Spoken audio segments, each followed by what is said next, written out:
कितना ही कोई कठोर आदमी क्यों ना हो, कितना ही कठोर क्यों ना हो, और जो ये सोचे कि भाई मैं मेरी बेटी की विदाई करूंगा,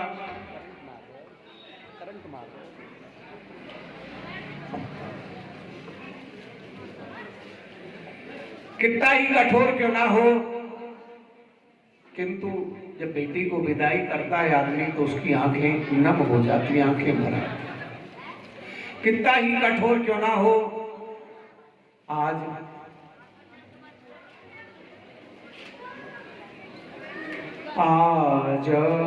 जनक नंदनी की विदाई कैसी सुहानी घड़ी आज आई, आज जनक नंदनी की विदाई।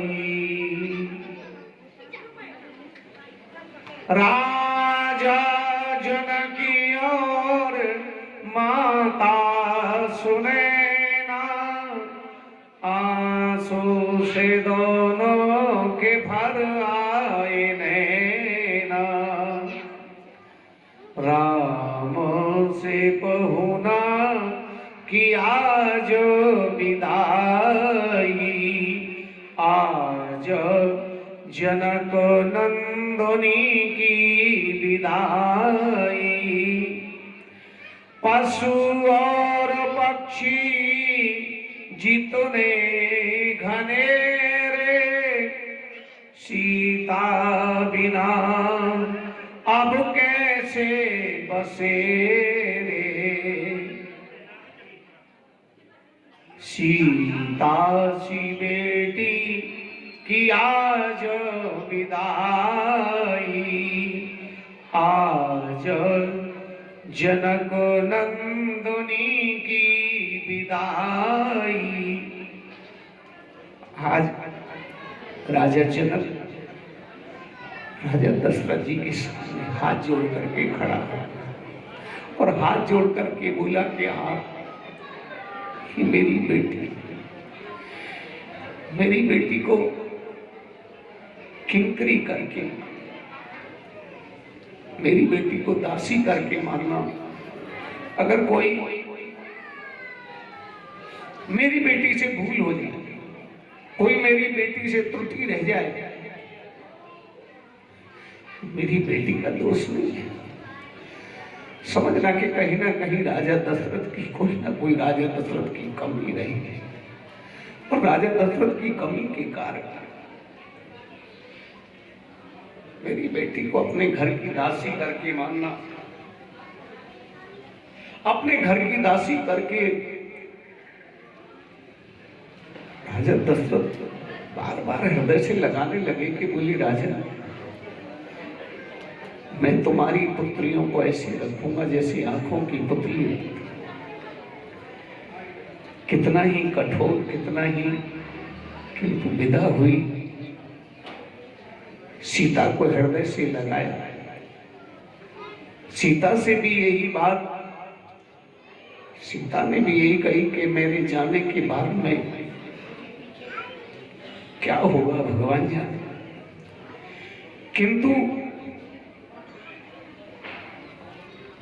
मैं भी उस वैराग्यवान राजा जनक की बेटी। सीता जी ने ऐसे आंसू पहुंचे कि तुम तो वैराग्यवान हो, तुम्हें तो वैराग्य है, तुम तो जो सुखदेव जी हैं, सुखदेव जी जो राजा परीक्षित को कथा कह रहे, उनके भी तुम तो गुरु हो, तुम्हें तो पूर्ण वैराग्य, फिर भी तुम अधीर हो रहे हो,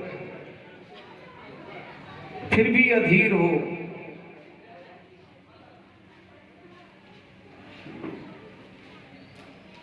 बोली पुत्री मैं ये जानता, जानती हो मैंने ये प्रण क्यों किया, जानती हो मैंने ये प्रण क्यों किया।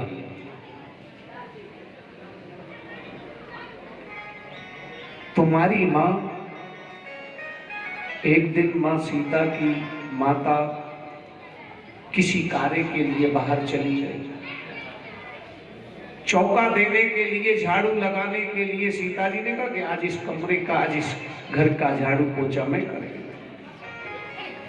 सीता जी जब करने लगी तो धनुष के आसपास कूड़ा करकट पड़ा था।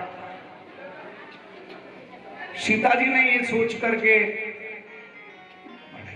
कूड़ा करकट पड़ा है, क्यों ना इसको यहां सफाई कर दूं। सीता जी ने एक हाथ से ऐसे उठाया और धनुष को ऐसे पकड़ा और वहां से मिट्टी और झाड़ू सफाई कर दी। राजा जनक ये देख रहे थे और राजा जनक ने देख करके कि जिससे तिल भर किसी से जो हिलता नहीं है, तिल भर कोई हिलाने की क्षमता जिसको नहीं कर सकता, जिसने तिल भर किसी को हिलाया नहीं, और आज जिसको मेरी पुत्री ऐसे हाथ पे, बाएं हाथ पे ऐसे रख करके एक हाथ से पकड़ रखकर एक हाथ से झाड़ू लगा रही है। बेटी मैंने उसी दिन प्रण कर लिया था, मुझे उसी दिन पता लग गया कि तुम कोई साधारण नहीं हो, आदिशक्ति।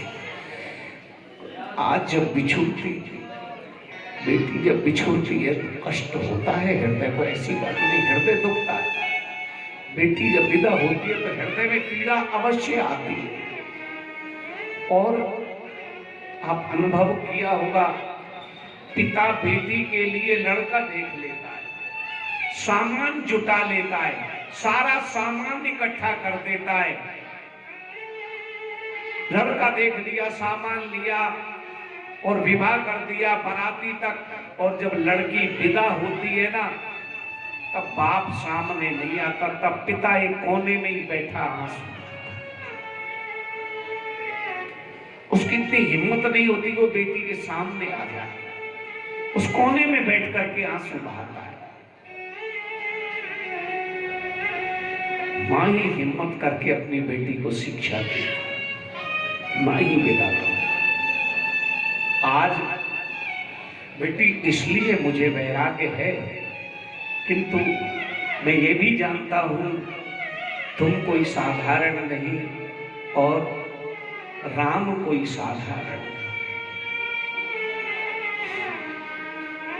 विदाई करते समय और तब तक अवधपुर की स्त्रियां आ गई, और अवधपुर की स्त्रियां आप जानते हो राम जी को गाली देने लगी। लक्ष्मण जी कहने लगे कि बोले भैया आप बोल सुन रहे हो, इनसे कुछ नहीं कहते। राजा जनक तो आंसू बहा रहे और ये गालियां गा रही है, इनसे तुम कुछ नहीं कहते।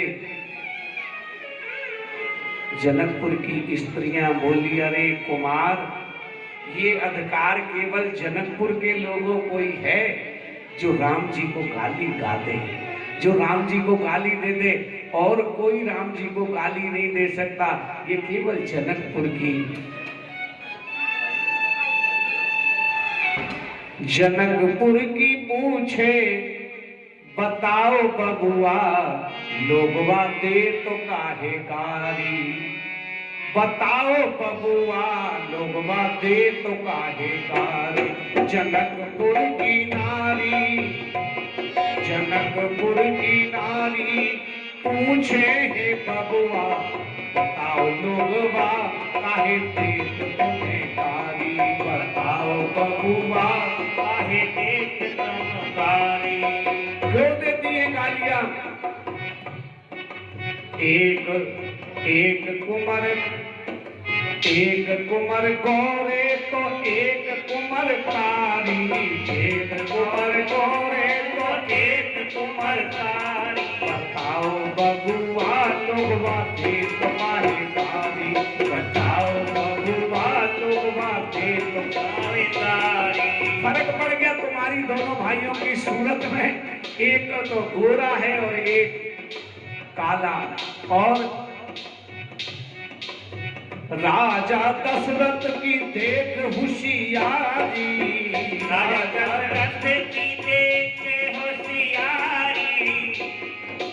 एक एक मर्दवा के तीन तीन नारी। एक एक मर्दवा के तीन तीन नारी। बताओ बबुआ लोगवा दे तो काहे कारी। बताओ बबुआ लोगवा दे। आज भी अवधपुरी में भी अवधपुरी में जब विवाह होता है तो इस गाली को जरूर गाती है वो कि बताओ बबुआ लोगवा दे तो काहे गाली, बताओ बबुआ लोगवा दे गाली। और जो ये तुम्हारे गुरु है ना, बुढ़वा देखिए पगल पगल दाढ़ी, इनके छोटी छोटी दाढ़ी लटक रही है जैसे बकरे की दाढ़ी होती है। गुरुजी का उपहास किया, ये पगल बुढ़वा पगल पगल दाढ़ी, और कितने पतले हैं, और भोजन करे खाएं भर थारी, भोजन करें जब थाली भर के खाएं। काहे बबुआ लोगवा दे तो काहे गारी, बताओ बबुआ लोगवा दे क्यों गारी। इस प्रकार से हास होते हुए राजा जनक ने अपनी बेटी को विदा किया। और जब घर में बहू आती है, क्योंकि श्रीमद् भागवत में भगवान के बाल रूप तक का ही वर्णन है, किंतु जब घर में बहू आती है ना, जब बड़ी खुशी होती है, और जब खुशी होती है तो मुंह दिखाई देते, आज भी देते, पहले भी देते थे, आज भी देते। किंतु जो कौशल्या ने मुंह दिखाई दी वो आज तक न किसी ने दी, न कोई दे सकता है। वो कैसी दे देगी? आप सोचो कि कैसी मुंह दिखाई दी होगी। सीता को देख करके पूरी अयोध्या में घूमी आई कौशल्या, खोज आई कौशल्या विचार बड़े हौसला से, वधुवन रूप कोई वस्तु ना लखाई है, कोई बहू के लिए वस्तु नहीं मिली। खोज आई कौशल्या विचार बड़े हौसला से, वधुवन रूप कोई वस्तु ना लखाई है।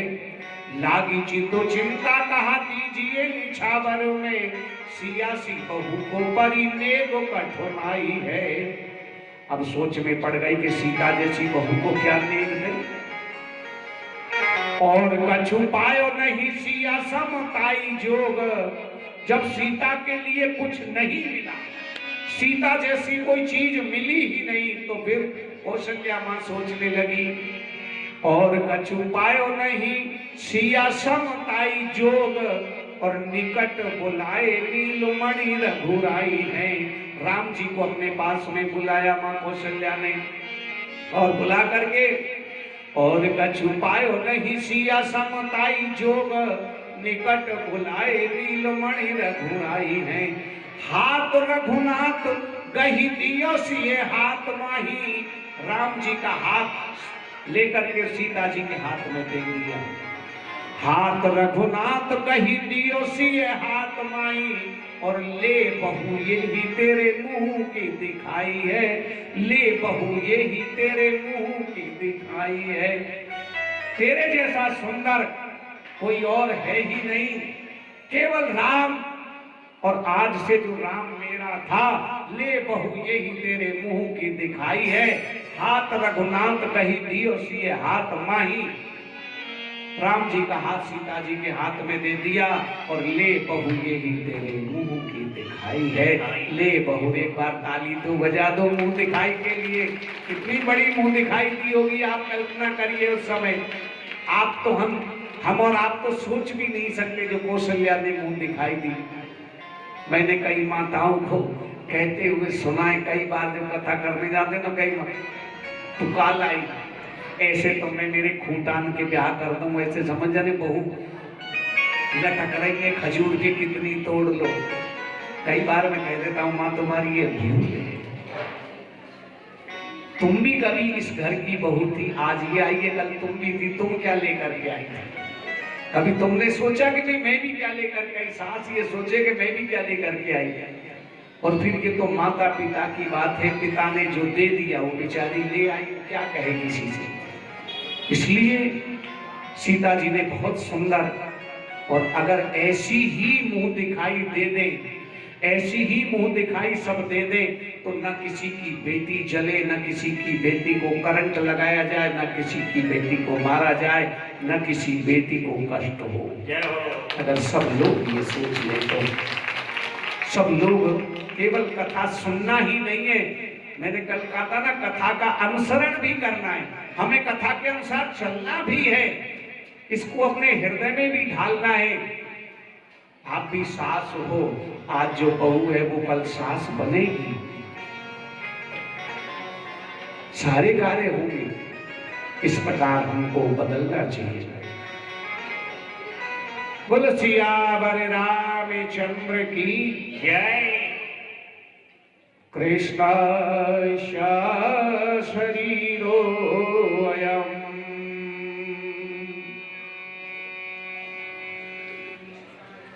पुनातुनां प्रियाणां कथापादं सलिलं श्रोतं वक्तारम्।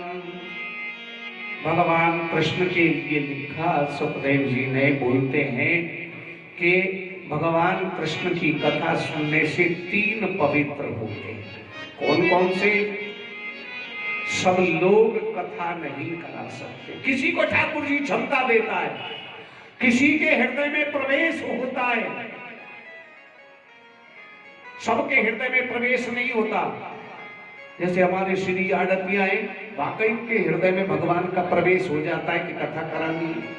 तो कहीं ना कहीं से मास्टर जी को मिलाने वाले श्री सैनी जी हैं। ठाकुर जी कहीं ना कहीं किसी न किसी के हृदय में प्रवेश करता है। मास्टर जी के हृदय में, मास्टरनी के हृदय में प्रवेश हुआ, ठाकुर जी का आगमन हुआ कि तुम्हें कथा करानी है। और नहीं तो कितने ही लोग सोचते रह जाते कि कभी हमें भी संस्कार मिले। करोड़ों रुपया रख करके भी कथा नहीं होती।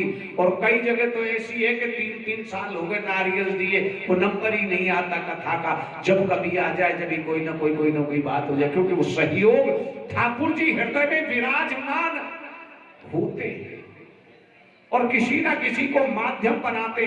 सब लोग कथा नहीं कर सकते, पैसा होते हुए भी हम कथा नहीं कर सकते, क्योंकि हमको इतना ठाकुर जी ने सहयोग नहीं दिया, हमारे ऊपर कृपा नहीं की। ये तो तब होगी जब भगवान की कृपा होगी, हमारे बुजुर्गों की कृपा होगी। मास्टर जी सोचे कि हमने अपनी मर्जी से ना, इनके ऊपर इनके बुजुर्गों का आशीर्वाद हुआ, इनके बूढ़े बड़ों का आशीर्वाद हुआ, भगवान कृष्ण की कृपा हुई, तो आज अपन इस कथा में एकत्रित हैं। सब लोग कथा नहीं करा सकते और सब लोग कथा नहीं कह सकते। कथा कराने वाला बहुत पावन होता है, कथा करने वाला बड़ा पावन होता है। और सबसे पावन श्रोता, श्रोतम सलिलम पादम, जो कथा सुनने का जो सौभाग्य है, ये सबको प्राप्त नहीं होता। दुर्लभेव कथा लोके श्रीमद् भागवतोद्भव। संसार में सब कुछ मिल जाता है, मिलवे को सब कुछ मिले, मिलनहार जो होए, और सत्संगत निर्मल कथा दुर्लभ जग में हो। सब कुछ मिल जाता है पर 2 चीज नहीं मिलती, भगवान का सत्संग और भगवान की निर्मल कथा। ये तो कभी कोई सौभाग्य से ही मिल पाता है, और नहीं तो तुलसी पिछले कर्म से हरि चर्चा ना सुहाय, और के तो काउते लड़ मरे और के उठ के चले जाए। के तो काउते लड़ेंगे और के उठ के चले जाएंगे, क्योंकि पूर्व जन्म हमारा आगे आ जाता है, वो कथा श्रवण नहीं करने देता। आप ये जो कमाई है ना, ये जो कमाई आप समझोगे ये धरोहर है, ये हमारी फिक्स डिपॉजिट हो गई बैंक में। जब चाहो जब इस कथा को भुना सकते हो आप।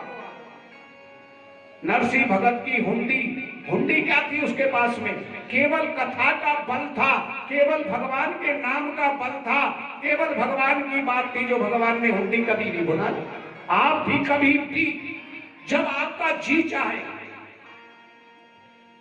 कभी भी आप विचार करके देख लेना, जब इसको भुनाना चाहो तभी भगवान से प्रार्थना करना कि हमने उस कथा को सुना, आज वो पुण्य हमारे काम आ जाए, वो उसी समय आपके काम आ जाएगा।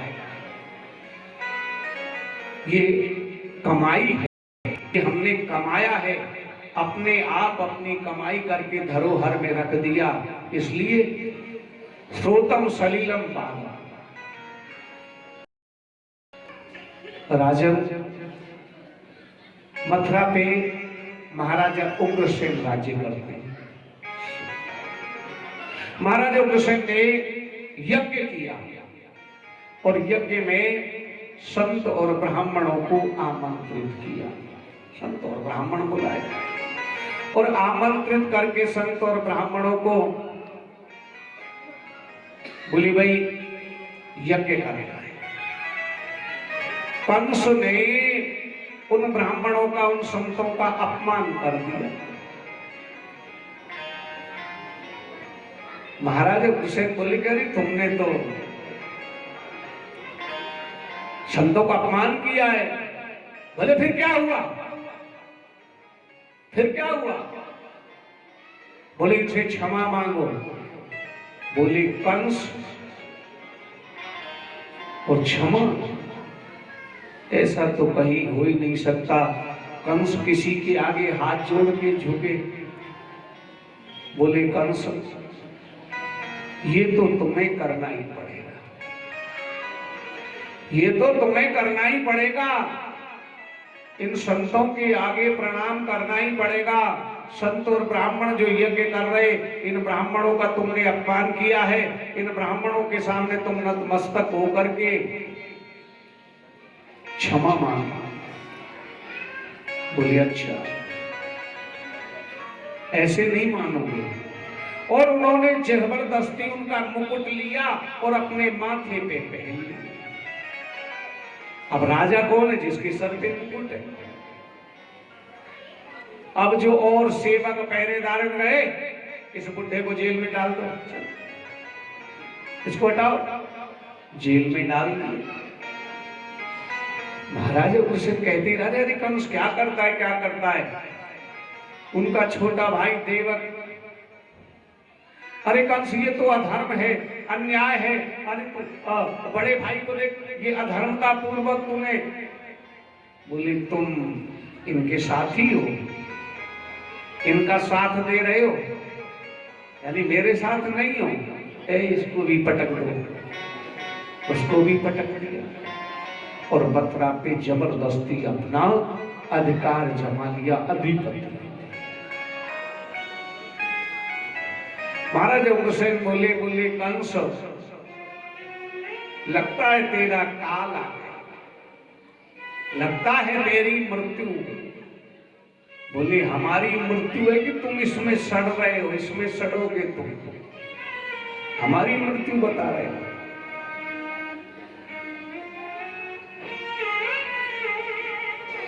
जरासंध की 2 बेटियां हैं, अष्टि और तृप्ति। कंस ने उसकी दोनों बेटियों से अपना पाणी ग्रहण संस्कार कर लिया। देवकी सामने बैठी हुई है। जरासंध बोला कि महाराज कंसराज ये किनकी कन्या है? बड़ी सुंदर है, विवाह के योग्य हो रही है। बोले ये मेरी चचेरी बहन है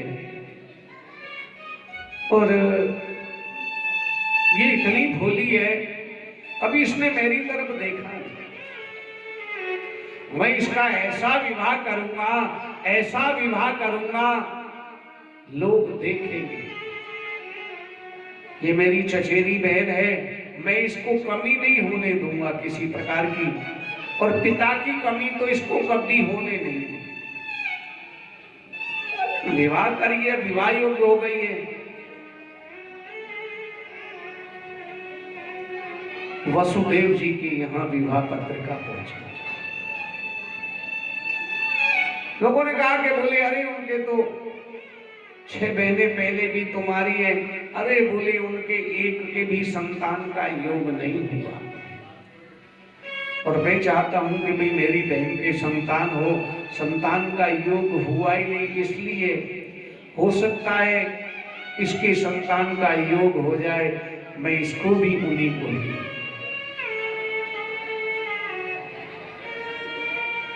वसुदेव जी के साथ पाणी ग्रहण संस्कार कर दिया, और जब विदाई की बारी आई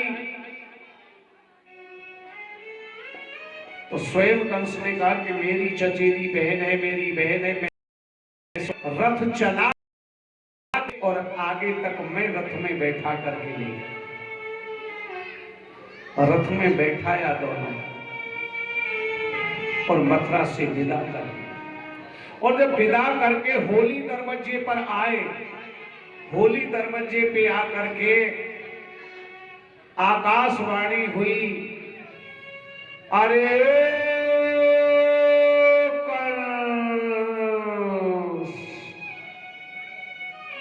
जिसको तू इतने प्यार से विदा करता है, इसकी 8वीं संतान तेरी मृत्यु का कारण बनेगा। तू मूर्ख है, तू मूर्ख है, तू मूर्ख है। और राजा जनक ने देखा कि बोले, और राजा कंस ने जब देखा कि बोले मुझे किसने, ये आकाशवाणी, ये कहां से आवाज आई? फिर आवाज आई, अरे कंस अब भी क्या सोचता है? बस तलवार चलाई और कंस को मारने के लिए कंस ने ऐसी जब तलवार उठाई कि मैं देवकी को अभी खत्म कर, ना रहेगा बांस, ना बजेगी बांसुरी, जब यही मर जाएगी तो औलाद कहां से?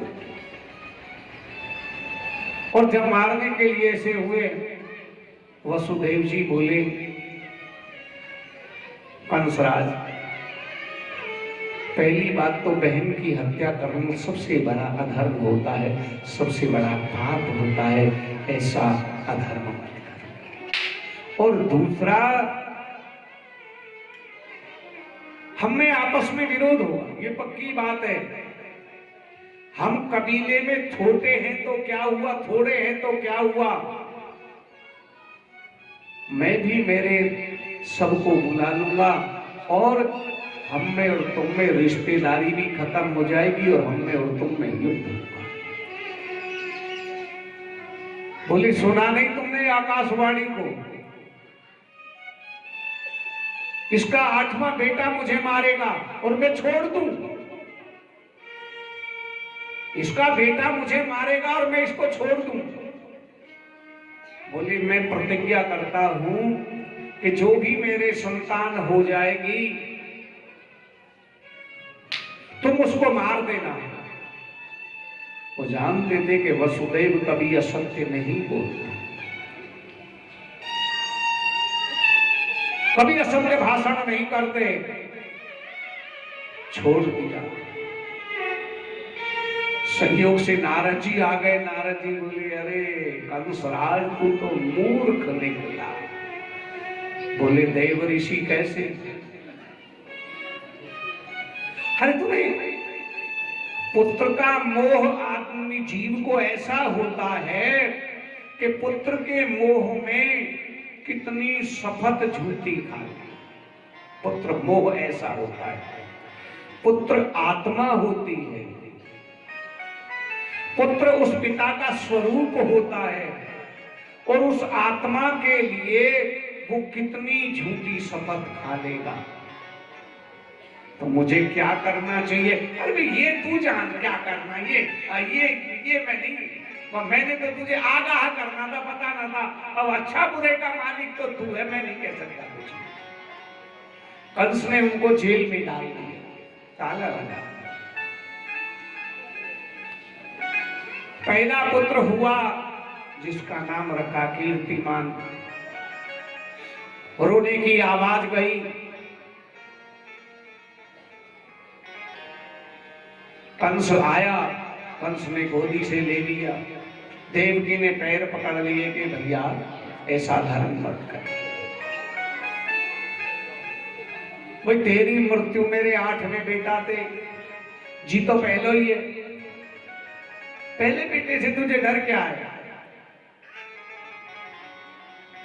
अब और जो चाणूर मुष्टक जो पहले जरासंध बोले, अरे कंसराज, मान लो वो गिनती पीछे से करने लगा तो 1 2 3 4 5 6 7 8 8 7 6 5 4 3 2 1 पीछे से गिनती करने लगा तो 8 तो अपने यथा स्थान पे ही आएगा। यथास्थान पे यहाँ ठाए, छीन लिया, फिर पुनः गोदी में से समाप्त कर दिया, एक एक भाई समाप्त कर दिया, 6 पुत्र समाप्त कर दिए। शेष जी से कहा कि बोले चलो ब्रज में अवतरण होना है। सप्तम देवकी के गर्भ से रोहिणी के गर्भ में प्रवेश करा दिया, और एक गर्भ से दूसरे गर्भ में घर्षण जो हुआ, कह दिया कि भाई देवकी का गर्भ छीन हो गया। तभी से एक गर्भ से दूसरे गर्भ में जाने से उनका नाम पड़ा संकर्षण भगवान। भगवान अष्टम संतान थी, पहरा ज्यादा लगा दिया। भगवान योग माया से बोले कि योग माया तुम्हें भी ब्रज में अवतरण होगा, तुम्हें यशोदा के यहां जन्म लेना। और इधर भगवान कृष्ण ने अपनी मां को जब अपना विराट स्वरूप दिखाया तो मां देवकी बोली, कृष्ण कृष्ण महाभागा कृष्ण स्वरूपम मम हिय, कि कृष्ण ही मेरा ईश्वर है। कृष्ण यहाँ आकर्षण है, और आकर्षण शब्द भगवान के नाम का है। वो मेरे हिये में बसा हुआ है। मैं तो उस छोटे से बालक को 3 जन्मों से मैंने आराधना की, 3 जन्मों का मैंने ठेका लिया, 3 जन्मों में तो तीसरा जन्म भी मैं तो उसी बालक। अब कह तो दिया माता देवकी ने, और जब बालक हुआ तो घबरा गई कि अब क्या करें, कंस को पता लगेगा तो। विचलित हो गई, घबरा गई, और जैसे ही भगवान ने अपने स्वरूप को छोटा किया, चिंतित हो गई। भगवान के स्वरूप से आवाज आई कि तुम मुझे ले जा करके गोकुल में छोड़, और यशोदा की बगल से कन्या ले आई।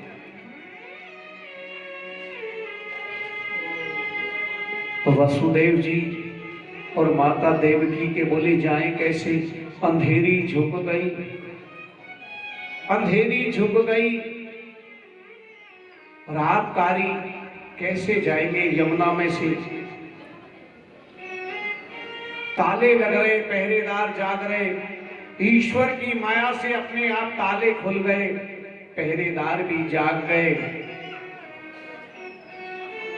और जागे हुए पहरेदार सबको ऐसे निद्रा ने अचेत कर दिया।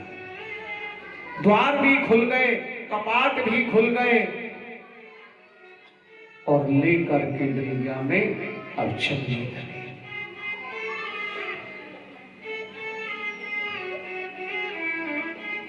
बड़ी चिंतित थी कि अब क्या। देवकी बोली कि भादों की आधी रात है, हरे भादों की आधी रात, पिया जाओगे कैसे, आओगे कैसे, भादों की अंधेरी रात, पिया जाओगे कैसे, आओगे कैसे।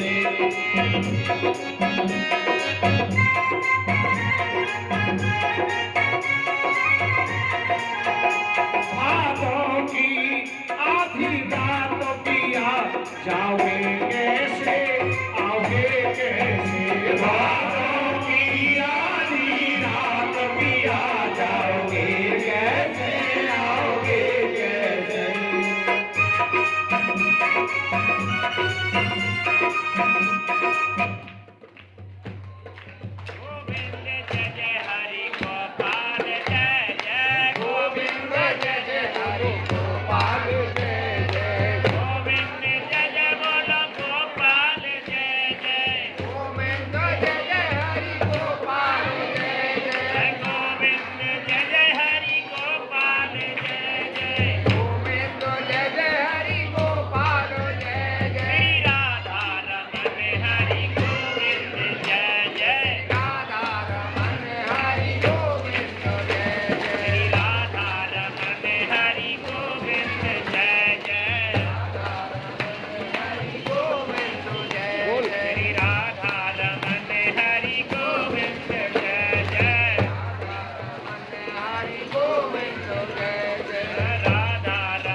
के